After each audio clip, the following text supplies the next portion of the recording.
Dear viewers, subscribers, budding nursing and paramedical professionals, Assalamu alaikum warahmatullah. Welcome back to your own channel, Advanced Nursing Theory and Practice. Today, we are back again with the subject of Nursing Foundation, and today's topic for discussion is American Nurses Association, and this will be part second of Professional Organization series. This will be taken up by me. So, American Nurses Association is an association that was actually started as Nurses Associated Alumni in 1896. तो हम इसमें यह कह सकते हैं कि American nurses association एक वो एसोसिएशन थी जो एस्टेब्लिश की गई थी 1896 में।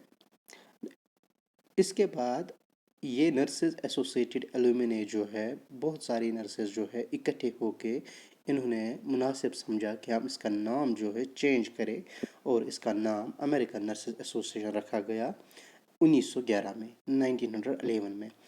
और मुद्दा व मकसद इसका यही था ताकि हम जो है नर्सिंग क्वालिटी केयर जो है उसमें इम्प्रूवमेंट ला सकें। अब जो अमेरिकन नर्सेज एसोसिएशन है इसका हेड क्वार्टर जो है यूनाइटेड स्टेट्स के मैरीलैंड में है और अमेरिकन नर्सेज एसोसिएशन में अब तक 54 कंस्टिट्यूएंट मेंबर्स हैं जो कि अमेरिकन स्टेट्स के हैं।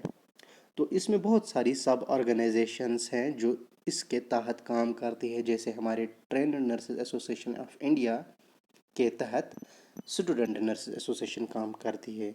सिमिलरली यहाँ पे हम देखते हैं कि अमेरिकन एकेडमी ऑफ नर्सिंग काम करती है अमेरिकन नर्सेज एसोसिएशन के तहत।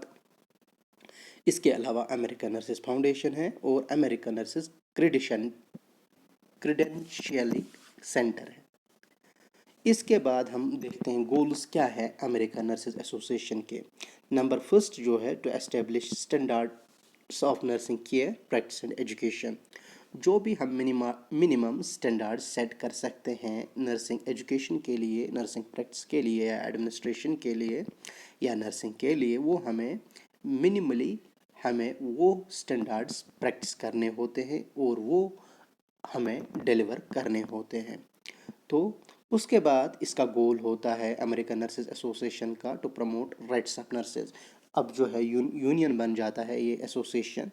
अब यहाँ पे बहुत सारे मसले मसाइल होंगे नर्सेज के, तो उनको उजागर करने के लिए, उनको आगे लाने के लिए nurses association, American nurse association अपना काम करती है। उसके बाद सेफगार्ड राइट्स ऑफ नर्सेज। इसके बाद जो है नर्सिंग पर्सनल का जो है राइट्स या उनके हुकूक जो है उनको महफूज रखने के लिए ये काम करती है।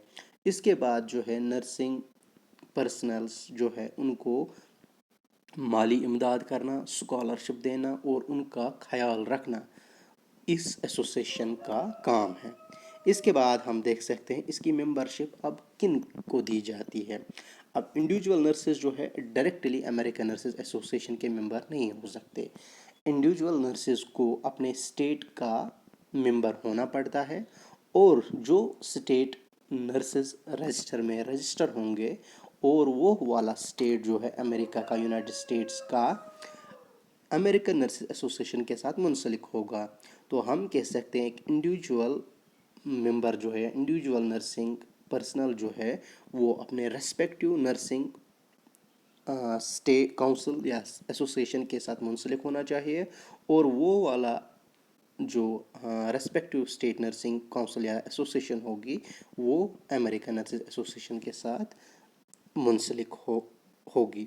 इसके बाद अब पब्लिकेशंस जो है, कौन कौन सी पब्लिकेशंस अमेरिकन नर्सेज एसोसिएशन के हैं, जिससे एक तो नर्सिंग स्टूडेंट्स और नर्सिंग प्रोफेशनल्स के लिए फ़ायदा है ताकि वो अपनी जो है nursing care, nursing education, nursing practice और एडमिनिस्ट्रेशन को अच्छे तरीके से चला सके और एविडेंस बेस्ड प्रैक्टिस जो है अप्लाई कर सके। नंबर फर्स्ट इनमें से हैं अमेरिकन नर्सेज टुडे, दूसरा है अमेरिकन नर्स और तीसरा है online journal of issues in nursing. इसके बाद एक्टिविटीज़ कौन कौन सी है जो अमेरिकन नर्सेज एसोसिएशन करती है। नंबर फर्स्ट है to establish standards of nursing care, जो हमने पहले ही बोला कि minimum standards of nursing care establish करने ہوتے ہیں. اس میں ہمارے پاس ان پٹ اسٹینڈرڈس ہوتے ہیں, آؤٹ پٹ اسٹینڈرڈس ہوتے ہیں, یا پروسیس اسٹینڈرڈس ہوتے ہیں, یا ہم کہہ سکتے ہیں اینڈ اسٹینڈرڈس ہوتے ہیں یا مین اسٹینڈرڈس ہوتے ہیں. تو وہ سیٹ کرنے پڑتے ہیں. اس کے بعد ایجوکیشنل اسٹینڈرڈس ہمیں بنانے ہوتے ہیں. سملرلی جو ہم نے پہلے بولا, اس کے بعد نرسنگ ریسرچ کو پروموٹ کرنا ہوتا ہے. اس آرگنائزیشن کی ایکٹیویٹی یعنی کہ فنڈنگ کر سکتی ہے, یا یہ کولیبریٹ کر سکتی ہے ریسرچ میں. ڈفرینٹ فری لینسر ریسرچرز جو نرسنگ پروفیشنلز ہوتے ہیں, یا ڈفرینٹ پروفیشنلز جو انویجیلیٹرز یا کالج پروفیسرز ہوتے ہیں, ان کے ساتھ کولیب کر کے نرسنگ ریسرچ کو امپروو یا بڑھانا. اس کے بعد جو ہے پروفیشنل کوڈ آف ایتھکس کو بنانا, اور اپنے ممبرس کو بولنا کہ کون سی رولس اینڈ ریگولیشنز آپ کو فالو کرنی ہے. اس کے بعد رجسٹریشن پروسیس جو ہے ہیلتھ کیئر میں, اس کو انفلوئنس کرتی ہے یہ امریکن نرسز ایسوسیشن.